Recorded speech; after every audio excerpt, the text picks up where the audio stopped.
Assalamualaikum. Okey, hari ni aku akan pergi ke kedai tayar untuk aku buat tayar rotation untuk kesemua 4 tayar kereta aku lah. Sebab mileage aku sekarang ni dah hampir 10,000 km. So aku tengok review. So kalau dah dekat 10,000 tu better kita buat tayar rotation untuk kita panjangkan tempoh tayar daripada botak lah. Lagi aku akan pergi kedai tayar untuk buat tayar rotation. So aku pun tak tahu tayar aku sekarang ni dah berapa persen. Hopefully dah 10,000 km ni mungkin tak sampai 50% lah. Tayar aku botak. Harap-harap aku boleh guna lama lagi lah. Sebab ada aku tengok review kalau EV ni tambah EV Zeekr 7X ni dia berat. So kemungkinan lagi cepat lah tayar ni akan botak kan. Sebab bebanan berat tu dengan satu lagi disebabkan ada instant torque daripada motor, lagi bertambah cepat untuk tayar kereta EV botak compare dengan tayar kereta ICE. So nanti aku akan pergi dan aku akan tengok berapa persen yang tinggal. Hopefully ada banyak lagi lah baki untuk aku guna, untuk tempoh aku guna tayar ni. Sebenarnya ni merupakan kali kedua aku buat alignment. Waktu yang pertama tu aku buat alignment, mileage aku lebih kurang 5,000 km. Sebab apa aku buat? Sebab masa aku bawa jalan jauh itu, ada sekali tu tiba-tiba lepas aku bawa tu kan, aku dah rasa dia punya alignment tu dah lari. So dia dah tak straight. Kalau steering ni kita letak straight tegak, so tayar dia takkan straight. Dia akan dia akan sikit-sikit pelan-pelan dia akan makan side ke kiri. So yang tu kali pertama aku buat waktu mileage aku 5,000 km. Tapi lepas aku buat tu pun aku tengok sama, tayar tak straight juga. So aku pun tak tahu sebab apa kan. So yang ni kali kedua aku akan buat. So kemungkinan kita akan tengok macam mana.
Tadi aku dah siap tayar rotation dengan alignment.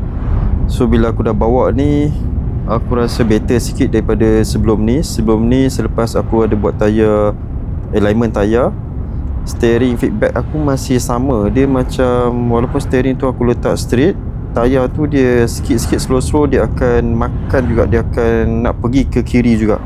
So tapi yang setakat aku bawa ni dah buat alignment tadi, dia better daripada sebelum ni lah. So steering straight, aku dapat rasa tayar ni pun dia straight jugalah, dia bawa straight.